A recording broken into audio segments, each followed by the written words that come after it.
Hello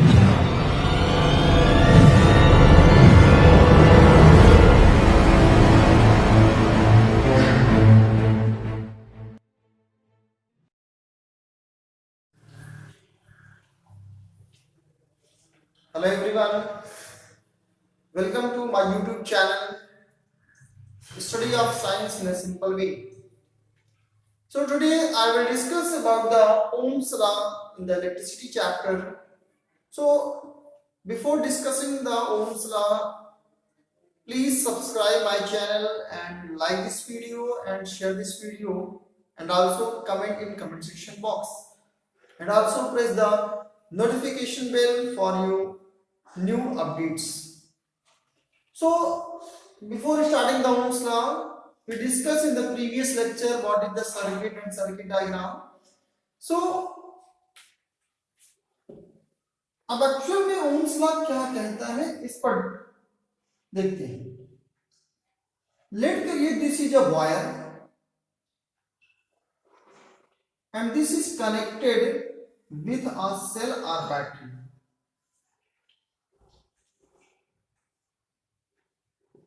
अब चाहे battery हो चाहे सेल हो, उसका कुछ ना कुछ पोटेंशियल होगा और उसका जो पोटेंशियल है वो भी.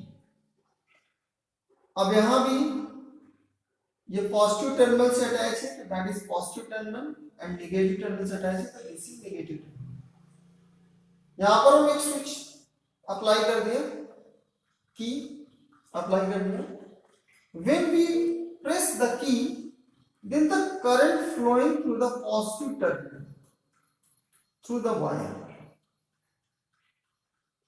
करंट जाएगा और नेगेटिव टर्मिनल में आकर के खत्म हो जाएगा.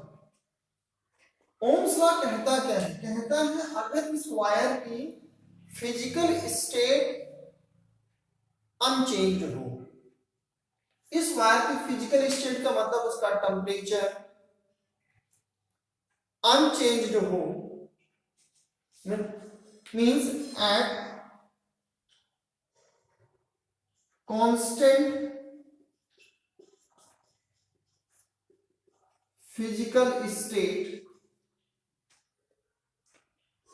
The current flowing through the wire, wire में जो करंट फ्लो हो रहा है, the current flowing through the wire is directly proportional to the potential applied across the terminal of the wire.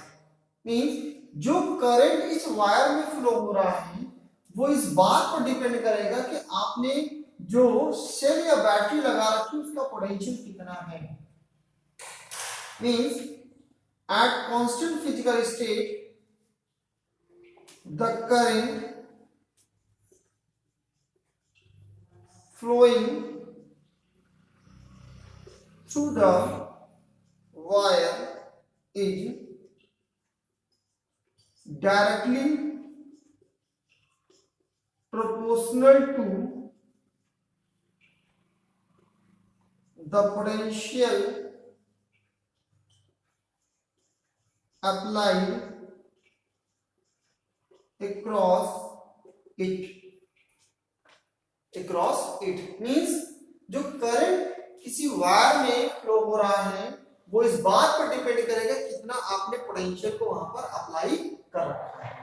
तो ये ओम्स लॉ तभी एप्लीकेबल है जब फिजिकल स्टेट उसका कांस्टेंट हो. फिजिकल स्टेट अगर कांस्टेंट नहीं होगा तो कभी भी ओम्स लॉ एप्लीकेबल नहीं होता. तो ये जरूरी है कि कांस्टेंट फिजिकल स्टेट होना चाहिए, मतलब उसकी टेम्परेचर चेंज नहीं होना चाहिए वायर का, और उसका रेजिस्टेंस नहीं चेंज होना चाहिए. ये सारी चीजें होनी चाहिए. तो at constant physical state the current flowing through the wire is directly proportional to the potential across it. अब हम ये देखें कि इस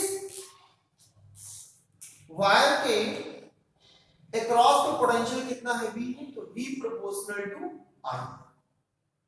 हम सब जानते हैं जब भी प्रोपोर्शनल का सिंबल हटेगा तो एक कांस्टेंट आएगा और उस कांस्टेंट को यहां पर हम डिनोट करेंगे R से, where R is a constant known as resistance. इस R को रेजिस्टेंस कहा जाता है. तो R इक्वल टू क्या मिलेगा, V upon I, V upon I। अब अगर हम इस यूनिट देखें तो this is the Ohm's law. फिर से again repeat, at constant physical state the current flowing through the wire is directly proportional to the potential applied across it। जो इस वायर के में जितना पोटेंशियल आप लगाएंगे, अगर आप वहां 5 वोल्ट की बैटरी लगाएंगे तो 5 वोल्ट के अकॉर्डिंग करंट जाएगा, 10 वोल्ट की लगाएंगे तो 10 वोल्ट के अकॉर्डिंग जाएगा। मतलब यही बात कहता है ओम्स लॉ। अब जब भी हमने प्रूफ सॉलिड आया तो एक कांस्टेंट आया, उस कांस्टेंट को हमने डिनोट किया R से, और वहां R क्या है, रेजिस्टेंस। अब हम डिस्कस करते हैं कि R एक्चुअली है क्या। R जिसको हम लोग रेजिस्टेंस कह रहे हैं, क्या है रेजिस्टेंस? इसको आप सीधे एक एग्जांपल से समझिए। अगर आपको एक लेक में मतलब एक पॉन्ड में अगर तैरना हो, अगर एक पॉन्ड में चलना हो और आपको हवा में चलना हो, तो आप सीधी सी बात है आप हवा में तेजी से चल पाएंगे, और जहां पानी होगा वहां पर थोड़ा धीरे चल पाएंगे। क्यों? क्योंकि आपके पैरों पर कुछ ना कुछ रेजिस्टेंस, कुछ ना कुछ एक अपोजिट डायरेक्शन में फोर्स लगेगा, जिससे आप आसानी से चल नहीं पाएंगे। तो उसी जो ऑब्स्ट्रक्शन अप्लाइड करता है, उसी ऑब्स्ट्रक्शन को हम लोग बोलते हैं रेजिस्टेंस। तो क्या है ये resistance? The obstruction offered by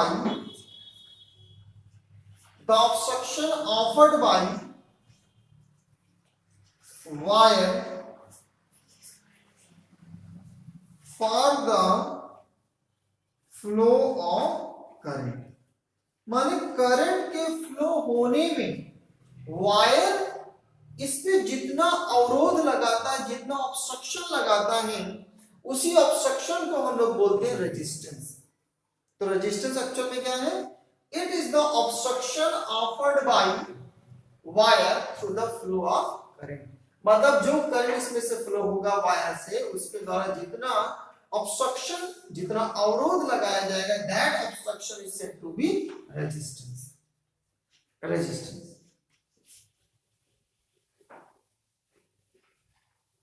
अब अगर हम रेजिस्टेंस को डिनोट करें तो it is denoted by capital R। So from Ohm's law,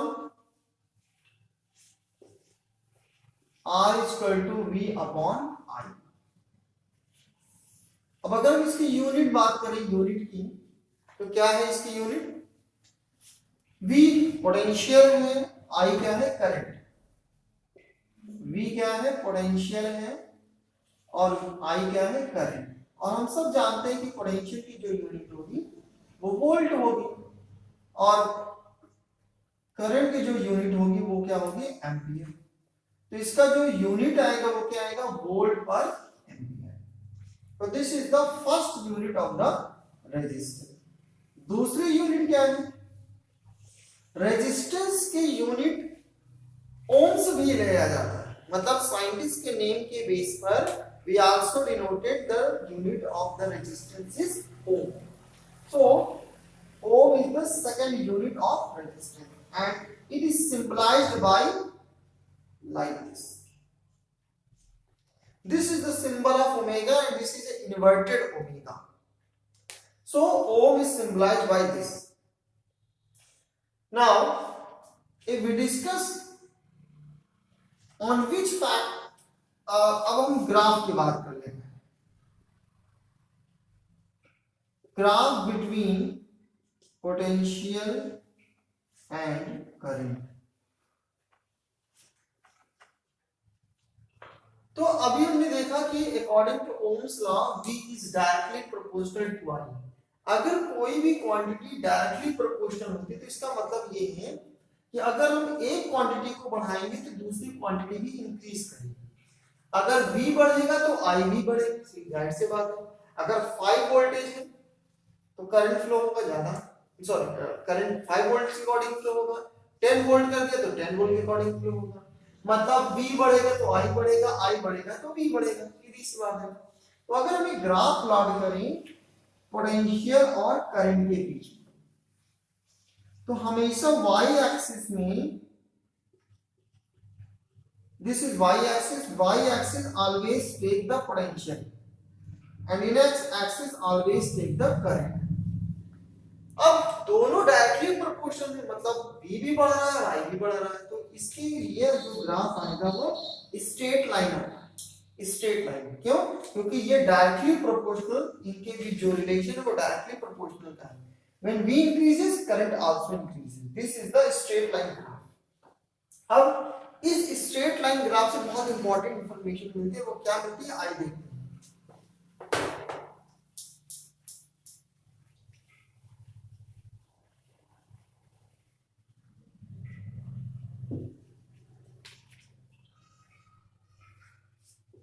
V and I,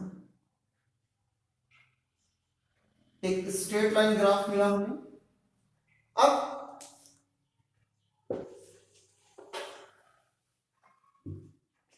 अगर आप किसी टाइम,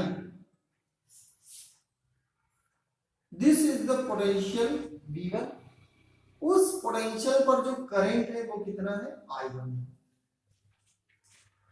अगर आप किसी दूसरे पोटेंशियल पर निकालें V2, तो जो करंट होगा वो क्या होगा I2। अब अगर आप इसको देखें तो change in current means I2 में से I1 आप माइनस कर दीजिए, तो दिस इज डेल्टा I। तो डेल्टा I क्या होगा I2 minus I1, this is ना डेल्टा I2 में से I1 माइनस कर दीजिए। अगर आप ये निकालें पोटेंशियल तो V2 में से V1 को माइनस कर दीजिए, तो delta V equal to V2 minus V1। अब अगर हम इसको एंगल मान ले थीटा, तो this is the angle and theta के सामने वाला आप जानते हो 90 के सामने वाला होगा हाइपोटेनस और एंगल के सामने वाला होगा परपेंडिकुलर, और नीचे जो है वो होगा आपका बेस। तो अब आपको परपेंडिकुलर पता है और बेस पता है, तो आप एंगल लगा दीजिए। तो आपको पता होगा sine theta equal two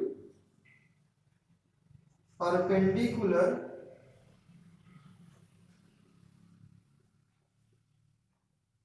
upon base. So tan theta equal to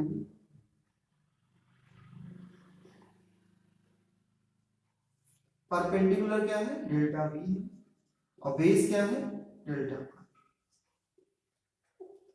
So this is V2 minus V1 and this is I2 minus I2।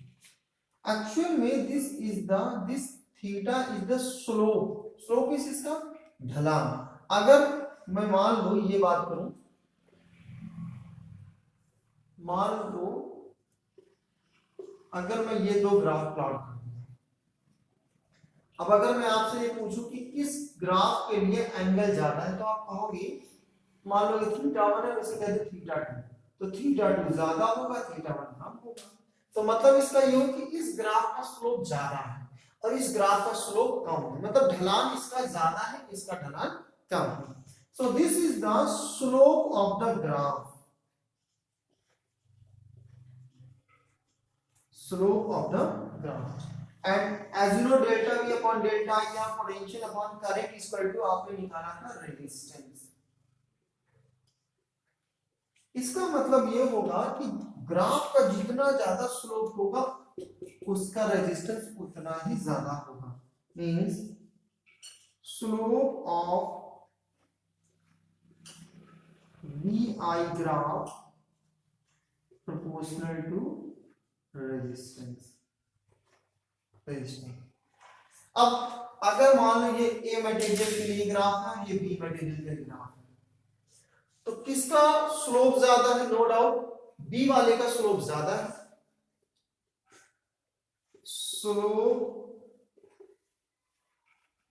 Of B is greater है from slope of A, so no doubt the resistance of B is higher as compare to A, क्योंकि इसका slope ज्यादा है, इसका slope कम, मतलब हम slope से यहाँ पर रेजिस्टेंस को फाइंड आउट करेंगे। तो this is the basic graph between the potential and current. लेकिन एक कभी कभी प्रॉब्लम ये आती है क्वेश्चंस में कि कभी कभी क्या करता है कि y एक्सिस में करंट दे देता है और v x एक्सिस में पोटेंशियल को दे देता है। हम तो अकॉर्डिंग टू ओम्स लॉ जान नहीं रहे कि v proportional to I proportional to v, माने दोनों ही डायरेक्टली प्रोपोर्शनल, तो उसके भी स्ट्रेट लाइन ग्राफ आएगा। अब अगर हम किसी टाइम पर पोटेंशियल v1 पर करंट पता करें तो this is the current I1, और किसी दूसरे टाइम पर अगर हम बात करें तो पोटेंशियल v2 पर करंट क्या हो जाएगा I2। यहाँ पोटेंशियल डिफरेंस क्या होगा डेल्टा v, और करंट डिफरेंस क्या होगा डेल्टा I, I1 I, तो डेल्टा I से क्या मिलेगा I2 माइनस I1, और delta v equal to v2 minus v1। तो अगर इसको थीटा में लेट कर ले तो थीटा के सामने वाला क्या होगा आपका परपेंडिकुलर, नीचे हो जाएगा बेस, और ये हो जाएगा आपका हाइपोटेन्यूज। तो फिर से अगर हम देखें slope of the graph equal to tan, तो tan थीटा इक्वल टू क्या मिलेगा, फिर से वही सारी चीजें, perpendicular upon base means tan theta, perpendicular यहाँ पर क्या है डेल्टा I है और नीचे डेल्टा V है। तो अब equal to slope of the graph. तो अब यहां पर देखें according to Ohm's law, this is the symbol for ohms, that is Ohm's law, V upon I equal to R। अब अगर इसे रिवर्स कर दें, इन्वर्स कर दें तो I upon V equal to 1 upon R।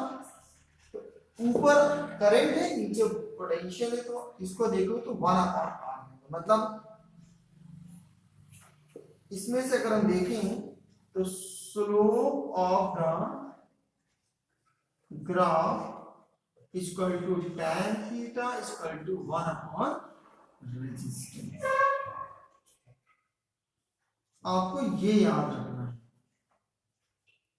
कि जब कभी y एक्सिस में पोटेंशियल हो,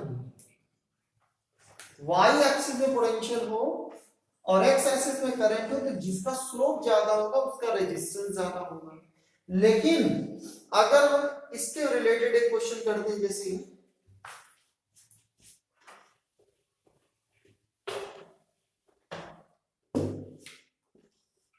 हम एक एग्जांपल ले लो, अगर इधर करंट है इधर पोटेंशियल है। अब अगर हमने दो ग्राफ प्लॉट कर दिया, एक A मटेरियल के एक B मटेरियल के, this is angle theta 1, this is angle theta 2। अगर आपसे पूछे किसका स्लोप ज्यादा, तो आप कहोगे कि B का स्लोप ज्यादा है, मतलब slope of B is higher as compare to slope of A, एकदम करेक्ट है। लेकिन अब आपको ये ध्यान रखना है कि y एक्सिस में आपने करंट को मेंशन कर रखा है और x एक्सिस में आपने पोटेंशियल को मेंशन कर रखा है, तो उस चीज के लिए आपको ये फार्मूला अप्लाई करना पड़ेगा, slope of the graph proportional to 1 upon resistance. मतलब स्लोप ज्यादा होगा तो उसका रेजिस्टेंस कम होगा।